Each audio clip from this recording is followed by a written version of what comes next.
Okay, so let's continue our discussion of part one of Life of Pi. So let's look more closely at Pi's interests, his academic fields, and let's also get a better sense of his family members and the people who are important to him in his early life. So his interest in zoology is established in chapter one, and this is his academic study that he takes up once he moves to Canada. This is following his traumatic experience of surviving on the raft. So on page 3, we get a sense how studying his academic life sort of gave him a sense of coping or healing after something very traumatic. So it says, academic study and the steady mindful practice of religion slowly brought me back to life. I have kept up with what some would consider my strange religious practices. I attended the University of Toronto and took a double major, bachelor's degree. My majors were religious studies and zoology. My fourth-year thesis for religious studies concerned certain aspects of the cosmogony theory of Isaac Luria, the great 16th century Kabbalist from Safed. My zoology thesis was a functional analysis of the thyroid gland of the three-toed sloth. I chose the sloth because its demeanor, calm, quiet, and introspective, did something to soothe my shattered self. So we get a little hint there that he was very traumatized. He says he was a shattered person following this experience, and his studies, his academic work in zoology and religious studies sort of helped him come to terms with his traumatic experience and gave him a little bit of peace of mind.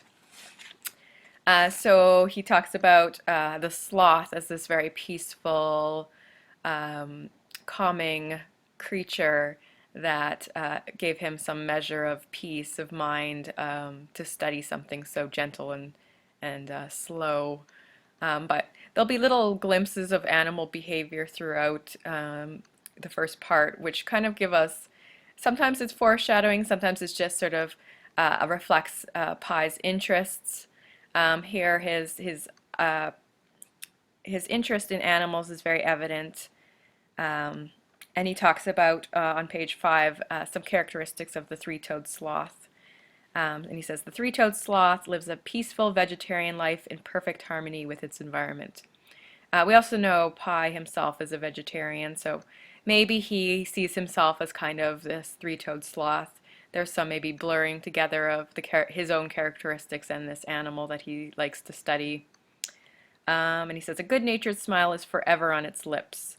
I've seen that smile with my own eyes. I am not one given to projecting human traits and emotions onto animals, but many a time during the month in Brazil, looking up at the sloths in repose, I felt I was in the presence of upside-down yogis, deep in meditation, or hermits deep in prayer. Wise beings whose intense imaginative lives were beyond the reach of my scientific probing. So he says he doesn't anthropomorphize them or project human traits and behaviors on animals, but then he does do just that when he says they sort of look like these yogis practicing deep meditation. And they seem like very wise beings. So he does end up kind of giving human traits to animals in that example. But sloths to him are almost like a spiritual being. And they said further down, he says, they reminded me, the three-toed sloth, such a beautiful example of the miracle of life, reminded me of God. So his interest in animals isn't divided from his religion either, or his spirituality. He also sees the presence of God in his scientific study of the sloth and animals. So he does say he has two majors, one very scientific, zoology, the other religious studies. So two things that aren't necessarily compatible, but he says he sometimes gets them mixed up, his majors, and in this case he sees the animals as somewhat spiritual or a reflection of God's presence, a miracle of life. And he also does a lot of anthropomorphizing, which is placing or projecting human qualities onto animals. And we'll talk more and more about that as the novel goes on, but I want you to take note when there are glimpses of anthropomorphism in the novel, because that's a sort of a key idea that's present throughout the text and becomes an important part in understanding what's going on in Pye's mind. So, in regards to his thesis on Isaac Luria's cosmogony theory, you can also find little clues or hints or foreshadows of the events to come later in his experience of trauma. But this religious studies, if you sort of do some research on Isaac Luria and the theory, you get some little glimpses or hints of events that will transpire later in the novel. But basically, Isaac Luria Isaac Luria sort of presented this idea of Simsum, and it was kind of an origin story for the creation of the world. And interesting enough, that's the name of the ship that Pye's family will take on their way from India to Canada. And the Simsum refers to a kind of creation out of nothingness. And it's a theory of sort of the origin of the world and the concept of how God created a sense of nothingness, a vacuum, basically, of empty space that is also sort of the origin of the universe as we know it. So it's sort of out of nothing grows everything, basically, is the sort of idea or theory behind that. So how does that exactly relate to the rest of the story? Well, it might be stretching it, but sort of the meaning can be derived from the nothingness that could happen after something traumatic happens. You might feel a sense of nothingness or a vacuum, an emptiness inside. So if you're empty, you need to create something new. So possibly there's also this creation out of nothingness in terms of Pye's own role in the book. So without spoilers, I don't want to sort of give anything away yet, but he'll be, his storytelling is part of the creation process, that he is also somewhat of a creator in the novel. So we'll discuss that more as we go on, but it's sort of a little, maybe there's little glimpses or foreshadows that Martell is sort of putting in the early parts of the book that sort of lead us into some of the themes or bigger ideas of the second half of the book. So this is one of them. And it'll be the name of the ship too, so we'll get a little glimpse or more importance at that point in the story. So if we want to look more closely at some of the characters, if you want to keep them all straight, we can be you can make notes or just keep them straight in your mind, all of the different characters who we've met so far in part one. Pye's family. So he has his father, who's named Santosh Patel, who is the owner of Zootown, the zoo in Pondicherry. And he's sort of a secular person, so he doesn't have the same religious drive that Pye does. That's kind of special to Pye's character. He's more of a businessman, very hardworking.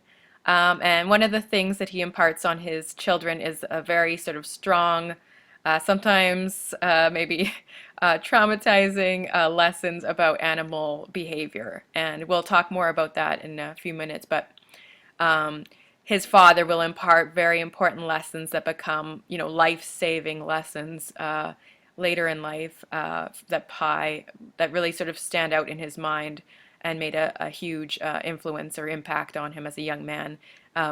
Growing up in a zoo, but also getting these lessons from his father about how animals are dangerous, how you shouldn't treat them as if they were like humans, so we shouldn't anthropomorphize them. And he really sort of, pushes these lessons and tries to teach his children to be safe and happy, and these are things that are important to the father. And then Pai's mother, she's also secular, so she has no sort of strong religious beliefs. She's very comforting, nurturing, a little bit more sensitive to the boys than the father, who kind of has these more severe lessons. And she's sort of upset with her husband when he does do these lessons in how violent animals can be, because the boys are very shocked when they see the man-eating tiger eat this goat, tear it apart in front of their eyes, which could be very traumatizing for young children. You also have Ravi, which is Pai's brother, older sibling, more popular, more into sports. Pai's kind of the eccentric one in the family. He's into his, 3 different religions and his interest in animals. And Ravi is a little bit more a traditional, sort of conventional boy, an athlete and cricket fanatic, and a little bit more popular in school. Pai is teased a lot because of his name. They call him Pissing Patel. So there's a little bit of, sibling rivalry, a little bit of, older brother bullying or teasing young Pai. But you do get a sense that they really do care and love each other a lot. And then the last character we can mention is Mama G, who we learn his true name or real name is Francis Aridabassamami. I can't even say that, so I'm not even going to try. I'll just call him Mama G, which is sort of, he's kind of like the uncle figure, a friend of the family. But he imparts also a lot of lessons that help Pai later in life, particularly teaching Pai to swim and not be afraid of the water. So that's something that's going to obviously come in handy when he is stuck on this life raft. So Mama G is also the character who introduces the story to the author in the author's note. So if you remember that earlier section, if you've read the author's note, it's Francis or Mama G who talks with the author and tells him, you have to go and meet Pai. He's got an incredible story, and this is a story that will make you believe in God. So it's Mama G who's the one who first introduces that story to the author. Okay, so those are our main characters in part 1. So let's look more closely at some of the animal lessons that are learned by Pai in his early childhood.